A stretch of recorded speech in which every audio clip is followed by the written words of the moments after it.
This isn't the real Caesar's Palace, is it? What do you mean? Did Caesar live here? No. I didn't think so. I went to Vegas last weekend.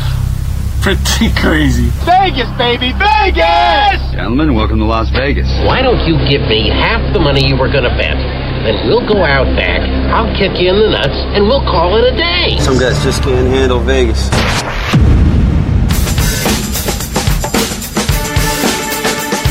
Hey there, and welcome to episode number 43 of the Jeff Does Vegas podcast. My name is Jeff, and I'll be your host for this podcast journey to one of my favorite places on the planet, fabulous Las Vegas, Nevada. Before we get going into this episode of the show, I want to thank my guest from the previous episode, Richard Zoglin, the author of Elvis in Vegas, How the King Reinvented the Las Vegas Show. There's no other performer who's as connected with Las Vegas as Elvis is, and it was great to get the inside scoop on the history of the King of Rock and Roll's reign in Sin City. If you haven't had a chance to listen yet, I'd invite you to jump into the archives wherever you get your podcasts and check out episode number 42, Long Live the King. I also want to give a mention to my pals over at Vegas Podtunes, who were kind enough to go ahead and animate my conversation with Chris from the Faces and Aces Las Vegas podcast about awkward Airbnb experiences. I gotta say, I was super impressed with how it turned out. It was absolutely hilarious. If you want to check it out for yourself, search out Vegas Podtunes on YouTube and look for episode number 5, or follow the link from the show notes at jeffdoesvegas.com. And speaking of the website, thanks to everyone who's taken the time to complete the audience survey. But I'm always looking for more feedback. Click on the link on the site or in the show notes and share your thoughts and opinions on the podcast. All right, on to the show.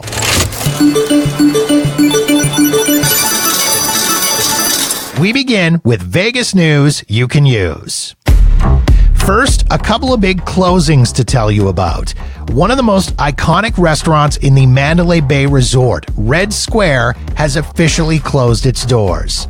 The Russian-themed vodka bar and restaurant, known for its headless Vladimir Lenin statue, which featured in-house infused vodka and special twists on Russian cuisine, had been a part of Mandalay Bay since they opened back in 1999 and was one of the resort's premier attractions. A replacement for Red Square has yet to be announced.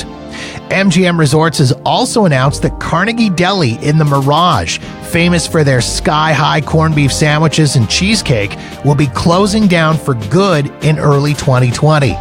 MGM made the decision to part ways with Carnegie Deli and plans to introduce a new restaurant concept next year at the Mirage space. For their part, though, Carnegie Deli, who have been a part of the Mirage and the MGM family since 2004, are not bitter and are actively looking for a new home on the Las Vegas Strip, even going as far as saying that they'd be willing to work with MGM Resorts again. When the new Virgin Hotels Las Vegas opens in November 2020 to replace the Hard Rock Hotel and Casino, there might be something missing: resort fees. Virgin Hotels CEO Raul Leal says the company is committed to price transparency. Therefore, they oppose the practice of adding on resort fees to the advertised room rates at the end of a booking process. In a recent review, Leal said that when Virgin Hotels first launched, they looked at resort fees and determined that they don't add a lot to the bottom line and really don't accomplish anything other than making guests angry. If Virgin Hotels decides to follow their no resort fee policy, they will be the first major property in Las Vegas to not charge a resort fee. And celebrity chef Gordon Ramsay has revealed that he's planning to open his 6th Las Vegas restaurant in 2020. During a private anniversary celebration for Gordon Ramsay's steak at the Paris, Ramsay said that the new restaurant would be called Lucky Cat and described it as Asian influenced. And although he kept the details to a minimum, he said he's been working on the concept for the past 3 years. And that's Vegas news you can use. On to the show.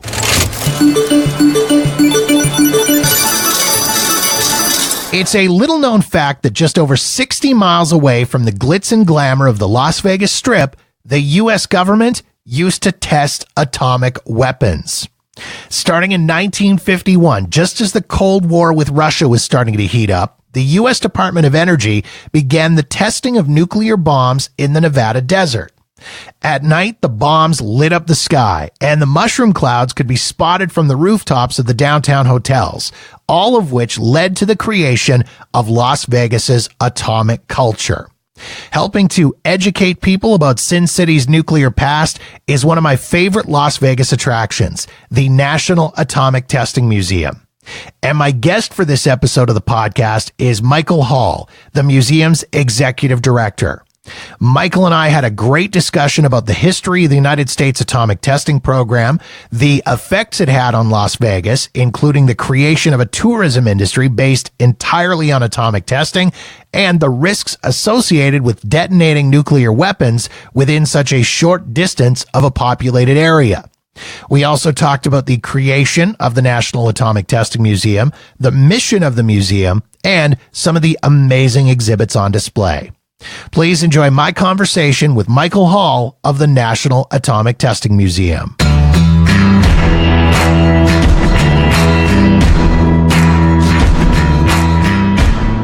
First of all, Michael, thank you so much for taking the time to chat today. I really do appreciate it. My pleasure. So, as I was, I said initially before we started recording, I'm a huge fan of the National Atomic Testing Museum. My wife and I have made lots of visits to the museum. I always enjoy it because I always find there's something new every time I go, or even if there isn't necessarily something new every time I go, I will spot new stuff every time I go. And it's always at the top of my list of recommendations for friends and people that are going to Vegas. And I've even managed to educate a few of my local Vegas friends about you guys. I was out for dinner with a friend of mine one night and was talking about, going to the museum. And she said, God, I had no idea that was even a thing. I really need to go and check that out for myself. So it's such a cool spot, and I'm happy you guys are there. It is welcomed by a lot of people. We have a lot of visitors from all over the world, in fact. So it's very much appreciated. So when did the National Atomic Testing Museum get established? When did it become a thing? And what was kind of the mission and the vision behind the museum? It opened in 2005 as a museum, but its roots go back a lot further. Atomic testing in Nevada ended in 1995, and a lot of the leaders that were involved, that were running the test site involved in atomic testing, after that, gradually moved towards their retirement years, and they wanted to leave a legacy. They wanted to preserve this important history, and nobody else was really recognizing the value of this history at that time. So they came up with an idea of founding a historical association with a dream of having a museum that would concentrate on atomic testing. So that was the origin. I mean, it took years to put the whole process together, but luckily it opened in 2005, and now we're still going strong here today. And you guys are also officially, you're a Smithsonian Institution affiliate, correct? We're an affiliate, and we're also a national museum. We were voted a national museum by an act of Congress.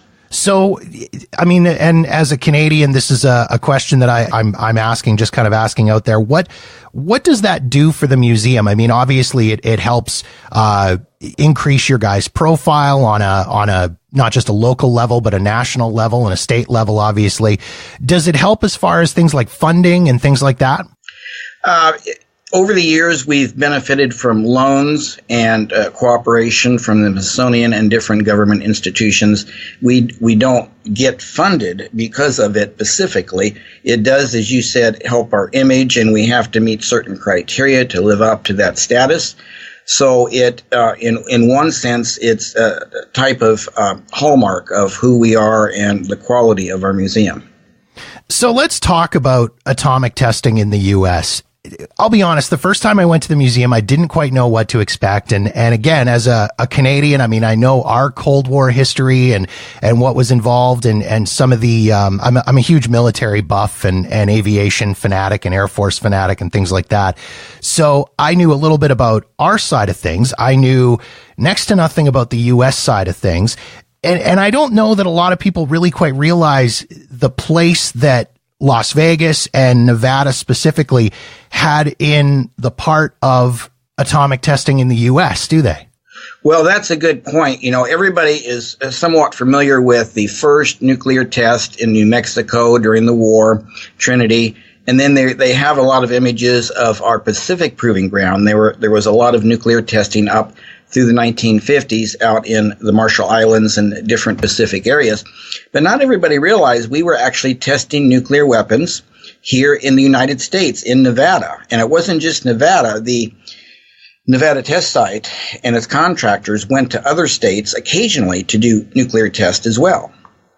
And so you mentioned a little bit earlier the time frame over which the testing occurred. When did it really begin? When did it start? And I guess the other big question to ask too is, why was Nevada selected to be the testing ground for this program? Two good questions. Nuclear testing after World War II started as early as 1946. They had a big operation out in Bikini Island called Crossroads. We have a really nice exhibit on that, in fact. And then they did more tests in the Pacific. But by 1951, a number of things were happening. First of all, the Cold War was heating up. And, you know, originally there wasn't a lot of energy or priority, I should say, about nuclear testing. It was kind of on the back burner. But when Russia tested their first nuclear weapon in 1949, gradually an arms race started. And we realized to be competitive, to stay competitive, we had to continue to test nuclear weapons. Now, going out to the Pacific was extremely expensive, time-consuming, difficult to do. It was necessary for some of the larger tests. But they petitioned for a stateside test site that would make it easier and more timely to test nuclear weapons. Now, Nevada had a couple advantages. First, it was close to the only laboratory at that time, which was in Los Alamos, New Mexico, and that's where the original Manhattan Project began. Nevada also had an advantage in that during World War II, a large piece of land was set aside, known as the Las Vegas Bombing and Gunnery Range. And that was an area where, you know, the B-17, B-24 pilots would train to drop bombs in preparation for their deployment over at the 8th Air Force. And it was still there, part of Nellis Air Force Base. So, and it was a big plot of land out in the middle of nowhere. So it was just a very logical place to take a chunk of that old Las Vegas Bombing and Gunnery Range and set it aside for nuclear testing ground. And that, by early 1951, had been opened up and set aside for the first stateside nuclear test in January of 1951. And so I guess the another question that a lot of people ask and not realizing where this happened is exactly how far away from the city of Las Vegas did this testing occur? It was only 65 miles. North of Las Vegas. But keep in mind, in 1951, Las Vegas was about 25,000 people. It was a very, very small town. No one really figured Las Vegas would be part of the equation. The concept early on was that when they did a nuclear test, the scientists would fly out from New Mexico and land at a little airstrip there adjacent to the test site known as Indian Springs. And then the first test, they literally flew bombs out in bombers from Kirtland Air Force Base in New Mexico, and they dropped them on the test site. Now, today, that would almost be inconceivable for anybody that you would drop an atomic bomb from an airplane in Nevada, you know, or any state for that matter. But that's how they tested the first bombs, and then everybody went home, okay? But as time went by, they had to do more and more testing. You know, the Cold War heated up even more. The arms race intensified. So they had to do more and more tests. And they quickly realized that they had to get better diagnostics. They had to start putting the bombs on top of steel towers like they did actually with the first nuclear test out of New Mexico. And to do that, you had to bring in contractors to build the towers. I mean, there was nothing out there. There were no roads, no wells, no power lines. None of that existed. That all had to be built and developed for this more expensive nuclear testing. And to do that, you had to bring in civilian contractors. Okay, well, the civilian contractors had families. The families had kids. You know, the kids needed schools. The only place to really gravitate to was this teeny tiny little town called Las Vegas. Anyway, that went on for a period of 30-some years, and 30-some years later, 300,000 people had migrated to Las Vegas, Nevada. Today, the valley contains almost 2 million people. A big part of that was because nuclear testing was the main economic driver for the state of Nevada for many, many decades. Let's talk a little bit about that construction of that facility out there. I mean, as you say, it was thousands of people and millions of dollars that was spent to build essentially what was a city in the middle of nowhere for the people that were out there that were working. I mean, I as I mentioned, I've been to the museum and I've seen the exhibit.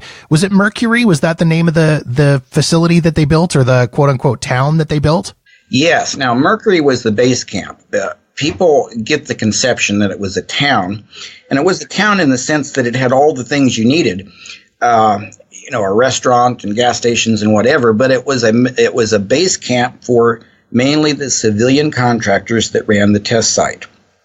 The public did not go there unless they had a reason to go there. It was, to this day, is a very secure site. But it was and is a fairly small area. Again, it's a base camp with support buildings.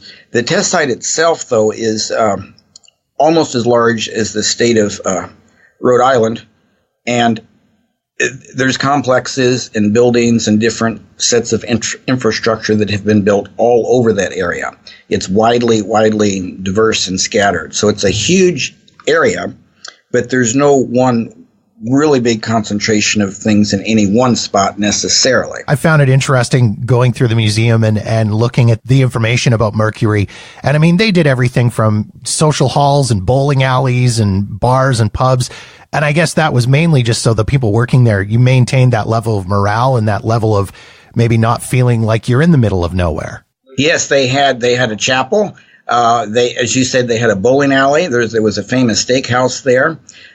They gave it a zip code, and to get a zip code to facilitate mail, you had to give it a name. And they came up supposedly with the name Mercury because they were finding so many, the early people out there in the early 50s were finding so many empty mercury bottles out in the desert. That went back to the days of the early prospectors who used mercury in testing for gold and different metals. So that's supposedly how the name Mercury came about. But the name was just created so they could get a post office box. Gotcha. Okay.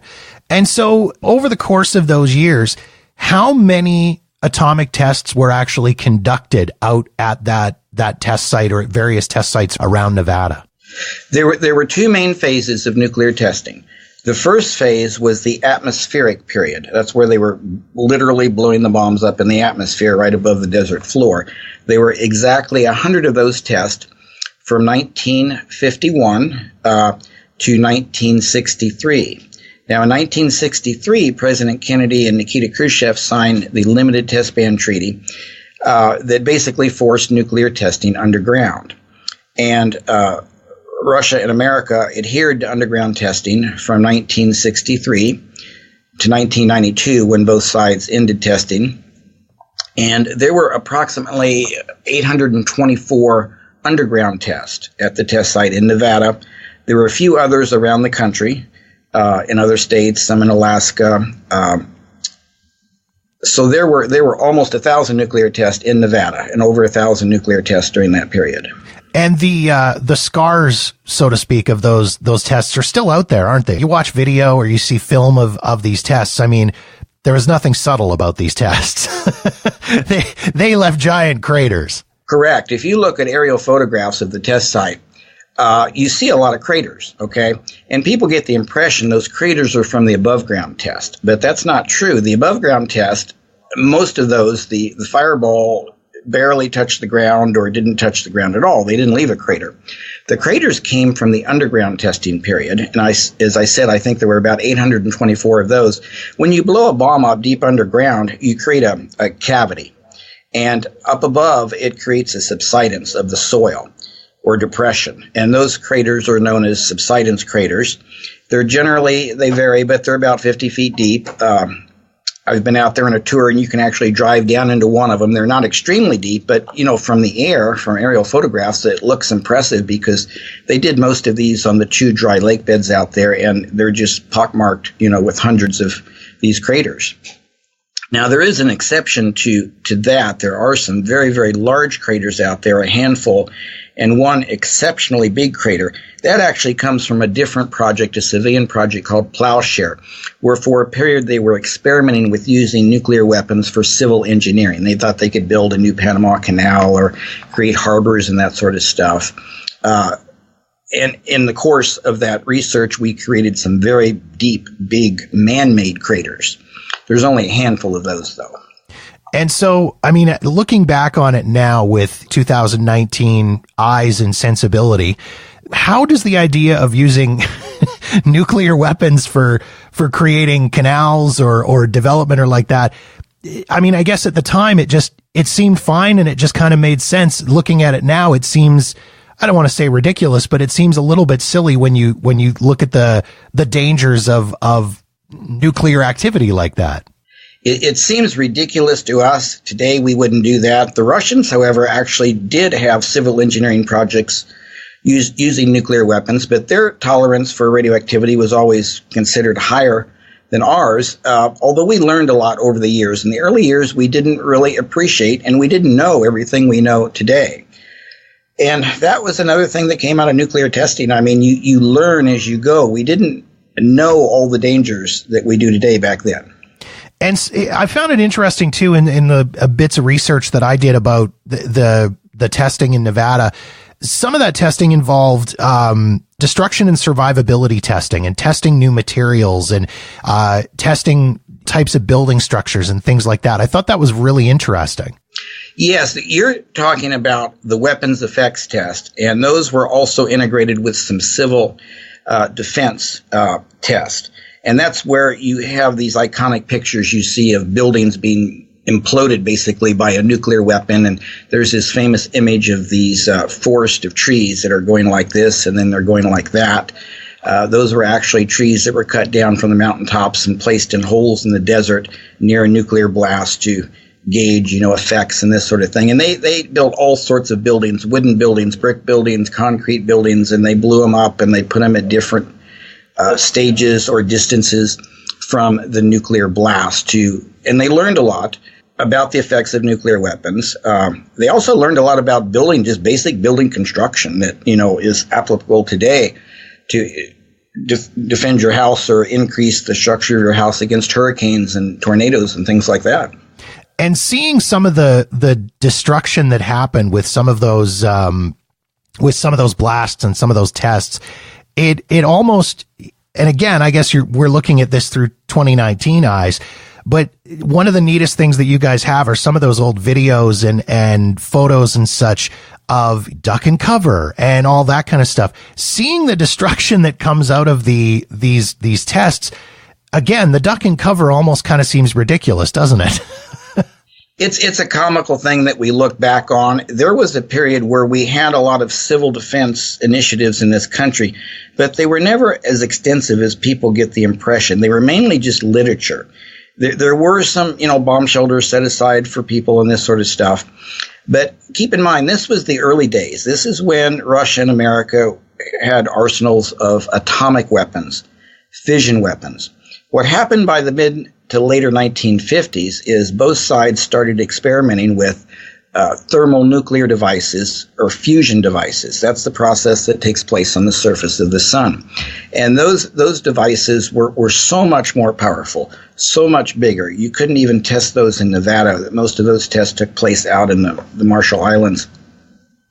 And when you moved into that later period, the weapons literally became so big and so extensive that a lot of the earlier civil defense initiatives kind of just went by the wayside, and people, especially government, gradually started to conveniently ignore it because it got to the point where the money was going into the arsenals and proactively preventing war as opposed to type of imaginal mentality or bomb shelter mentality where you're trying to dig in and duck and cover in this, because they came to realize it was not practical. Right. So when these tests initially started in the early 50s, Las Vegas was already starting to become established as a gambling destination and a place where people would go to vacation. Was there concern that would chase people away from Las Vegas? Well, actually, the first period of nuclear testing, where the bombs were going off above ground, was a very popular period. It was it was a time in America where people were very patriotic and they wanted to do their duty. And it was especially true in Las Vegas. Now, Las Vegas was still very much of a small community, but you're right. It started the gambling and the tourist attraction appeal started to come in that time too. And during that period, it was the Atomic Energy Commission that oversaw nuclear testing. And they realized the PR value of it. And some of the tests, they invited participants. It got to the point where they actually advertised when the tests were taking place. And visitors to Las Vegas loved to go to the rooftops in the early morning hours. And I say early morning hours because that's when most of the nuclear tests occurred, just before dawn. And that was because that was an optimal time to photograph the nuclear weapon. That's why they took place at that period. But people would go out and stay up late to watch these mushroom clouds in the air. So it had quite the opposite effect of what the fears might have been. Correct. Now, in contrast to that, the second period of nuclear testing, the underground period, that was not as popular. People couldn't see anything.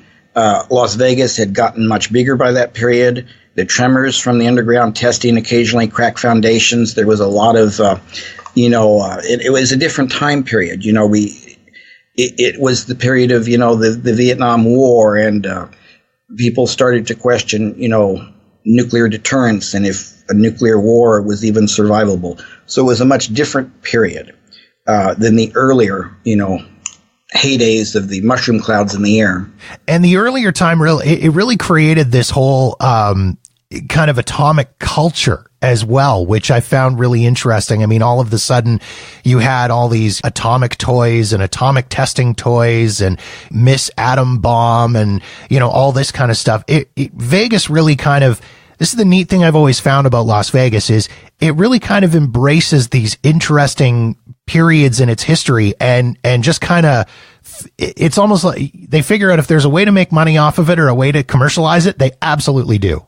That was especially true in Las Vegas, but it was a national kind of pop culture phenomenon at that time. And again, it goes back to the period when this was patriotic. You're testing nuclear weapons. It actually became part of our national identity. And we have a neat little exhibit in the museum on the pop culture period when, you had atomic this and atomic that on everything you can imagine. And we do a lot of contrast or comparisons today in our museum tour to North Korea. North Korea is the only country that still tests nuclear weapons, but they're very much where we were in the 1950s, not only in their development of nuclear weapons, but nuclear weapons in North Korea have become part of North Korea's identity. And the only way I can really convey that to our visitors is use the comparison of how it was felt in this country in the 1950s. Today, if you start talking about nuclear weapons, people will kind of frown. But back then, it was just a very gung-ho, proud thing. They built the bomb, and they had the bomb, and they were testing the bomb, and it was going to defend us against any future war. Were there any concerns at that time about, and again, I guess being in the early infancy of this and not really quite knowing the effects other than, I guess, what they would have seen in bombings in Japan and things like that in World War II. Was there any concerns about radiation or anything like that as far as these tests and people standing on rooftops in Las Vegas watching nuclear bombs go off? Was there that concern about radiation at all? Very early on, we didn't recognize the potential hazards, but most of the radiation was carried with the winds in the above ground atmospheric days, and it went into Arizona and Utah. It didn't really stay here in Nevada. The prevailing winds protected Las Vegas. There were a lot of the above ground tests were actually fairly clean because they realized at a certain point that if the fireball of the shot hit the ground, it would stir up dust and debris. And that is the stuff that carried the radioactivity when it went back up into the atmosphere. What they eventually did was they built the towers higher and higher, up to almost 500 feet. And then for the bigger test, they actually suspended the bombs from a balloon on a cable and got them up almost 1,000 feet. And when the fireball did not hit the ground, they were fairly clean. And then, of course, by 1963, we went to underground testing, and except for one test, everything was totally contained under the ground, and there was no more fallout after that period. The worst of the fallout, when people talk about fallout and downwinders and this sort of stuff, that really happened more so in the Pacific Ocean. There were some very bad incidents where, especially the huge thermonuclear test, some of that radiation went all the way around the world. And so you mentioned that there was, except for one incident where things were contained, were there any other incidents or accidents at this test site that may have made it into the news or stirred up some controversy? Well, the things we hear about today are a couple of the early, again, above ground tests where the fireballs hit the ground. There was, in other words, some very dirty shots that the fallout went into other states. And to this day, there are people, downwinders who, as younger people at that time, were exposed to this. And so the base is still there and they're still in operation. You mentioned it's a secure area, I'm guessing. And so what is, now that there's no more nuclear atomic testing going on, what's happening out there, or is it classified and you could tell me, but then you'd have to kill me? Well, there's very public projects, and to this day, they test the viability of nuclear weapons. Now, by treaty, and we observe this, we no longer test nuclear weapons in the sense that we allow them to attain a chain reaction. But we do test plutonium, and we can test it so it attains a subcritical reaction. And they've been doing this since 1992. There's a facility deep underground at the test site, it's very public, where they routinely test the components of a nuclear bomb and plutonium, which is the core triggering mechanism. One point a lot of people do not realize is that we not only gave up nuclear testing in 1992, but we ceased building new nuclear weapons. Every nuclear weapon we have in our arsenal today dates back prior to 1992. So we have an aging nuclear stockpile. This is not true in China and Russia. They have modernized their nuclear arsenals, but we have not done that. So we have to make sure these weapons still work if they're ever needed. And the Nevada test site today is where they do that. And so with the current test site, I know in doing a little bit of research online, and the historical test site, there are tours that go out to the historical test site, is there not?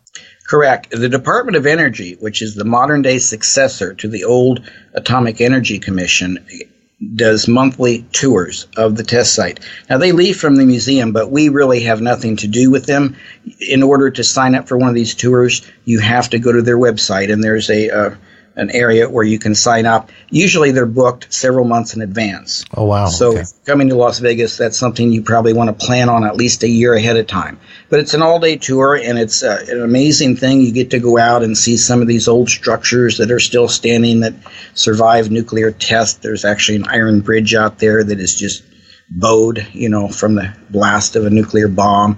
You get to see the one of this big crater, Sedan crater, that's from that Plowshare project I spoke of, where they were blowing huge bombs up, just under the surface. So let's talk a little bit about the museum itself. The museum, you go in the main entrance, and then it's broken up into several different galleries. Let's talk a little bit about some of those galleries. Mentioned earlier the pop culture one, which again I love. It's one of those ones that I always kind of spot something new every time I'm in there. But as I say, it's broken up into a lot of different galleries. That's true. Although the galleries are all part of one experience, and I like the way the museum is laid out. Modern museums aren't laid out this way too much now, but I think it's very effective because it tells a very chronological order. And I get to help with a lot of the school tours. We do a lot of school tours here, and I like to work with the kids. And I always, beginning the tours, I say, okay, we're gonna go into a time machine. And it's very much like a time machine because you're walking through a tunnel of time. It's a chronological experience. And we start with the 1945, the Manhattan Project. We show them a picture of the first nuclear test in history. And then we talk about how the Nevada test site came about and the Cold War and some of the Pacific test. And there's a very popular exhibit, as you spoke of, the pop culture case, where you see all these interesting things from the 1950s. And on and on and on, through the underground testing. And we end up talking about the modern projects going on at the test site today. So it's quite a unique experience. I like, as you say, there's not a lot of museums that are laid out in that chronological order. And my wife and I, whenever we travel anywhere in the world, museums are a thing. We're kind of museum nerds. And so I can absolutely appreciate that very clearly laid out path of the direction that you want to go. It really does tell a great story of the museum. It's fantastic. I love it. So as people have moved through, one of the highlights in my mind in the museum is the Ground Zero Theater. That's one of the most popular exhibits. You've seen that, and it's not only a good orientation piece on the whole museum, the whole history, but it starts off with a recreation of one of those early above-ground tests. And I tell people when I'm giving a tour, I sit them down and I say, okay, you're kind of in a makeshift bunker. But back in those days, there were no bunkers when they invited people out to watch these tests. I mean, they had VIP viewing areas. Walter Cronkite often went out there and covered them for, I think it was CBS. And there were actually a couple occasions where they took school kids out there. And of course, any type of VIP in town would have ended up out there. But they were just basically bleachers out in an open field.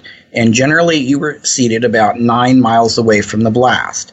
Now, keep in mind, these were generally the early atomic tests. They were something on the magnitude of Hiroshima and Nagasaki, which really weren't very big bombs, okay? And you can sit 9 miles away and watch one of these things go off, and you're fairly safe. I mean, you would get a little radiation as you would if you got a dental x-ray.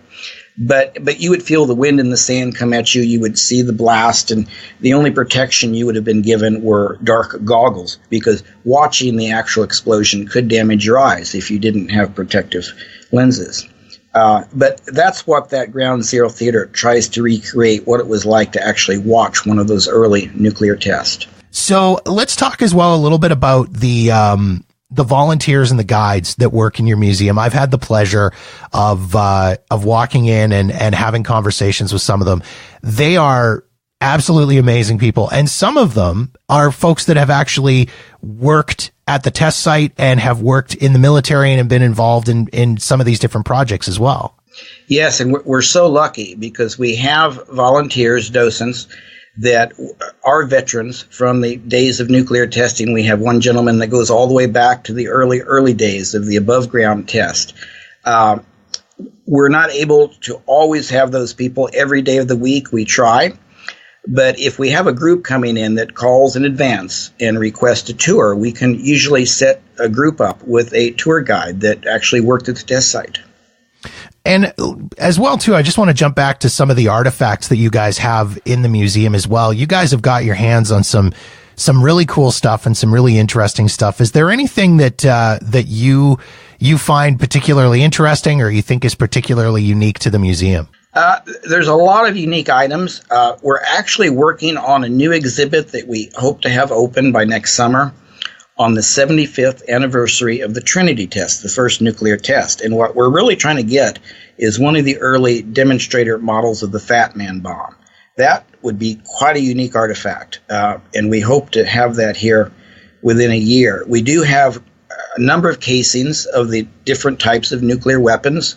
There's a weapon on display called a B-61, and that is a very, very old weapon, but people are surprised when we tell them that that is our most advanced nuclear weapon in the arsenal. It's very old, yes, but that's what we have. Now they've, put that into cruise missiles and all sorts of different configurations, but the basic nuclear device is still the same that we have on display. It's really, really amazing to be able to go through and see some of the artifacts and the items that you guys have in there. It's just, it's one of those places that, again, like for me, I can go through and it's to even having been there several times, it's a 2-hour adventure for me. So for a first timer, you're talking multiple hours, aren't you? Well, and a new feature we have now is we have a 100-seat theater. We call it the Area 51 Theater because it does play some features on Area 51 through the day, but it has a schedule of about 9 to 10 features that play in a loop all through the day that talk about nuclear testing, A-bombs in Nevada. There's actually a very new feature there about the British nuclear bomb project. But, you can take a tour of the museum for an hour or 2 hours, and you can easily spend the rest of the afternoon just sitting in the theater watching those different features. They're very, very interesting. And there's no additional charge for that. That all comes with the standard admission price. And I do want to hit too on the website and some of the stuff that you guys have gone on there. You have a link to your YouTube channel, which I was cruising through a while ago. You guys have some amazing stuff on that YouTube channel. I mean, if anybody is interested at all in anything to do with atomic history or atomic testing, among other things, people absolutely need to check out this YouTube channel, don't they? There, as you said, some amazing things. We have a distinguished lecture series where once a month we bring in a prominent speaker, and we usually record those with their permission, and those are placed on our YouTube channel. And there's, the pioneers in nuclear testing and nuclear weapons, and it's just not nuclear weapons. I mean, we go into all sorts of other related topics, the Cold War, Area 51. Area 51 was actually initially a part of the test site. All sorts of really unique things. Information for the museum if people want to hunt you guys down online and find you. Of course, you're on the web, you're on social media. Where can people access you guys? The web page has links. That's the best way. And as I said, if you're coming, if you tell us in advance when you're coming, and if you have a group of even 5 or more people and want a guided tour, we can work with you on that. We're open every day of the week. Closed, Christmas, New Year's and Thanksgiving, that sort of thing, but we're here almost around the clock. And not a far trek off the strip either. I mean, you guys are just east on Flamingo Road. I don't know if I'd want to do the walk on a really hot day in the middle of July, but it's not a bad walk to do. It's an easy Uber ride or cab ride from the strip or even from downtown. Excellent. Well, Michael, thank you so much for taking the time to sit and chat with me today. I really do appreciate it, and I really hope that people will go and check you guys out. Thank you very much. Please come and visit.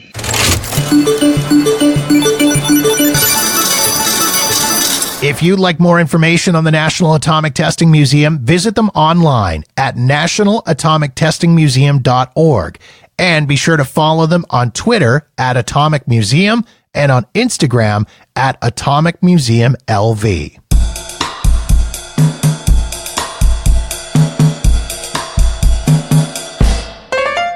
And that officially closes out another episode of the podcast.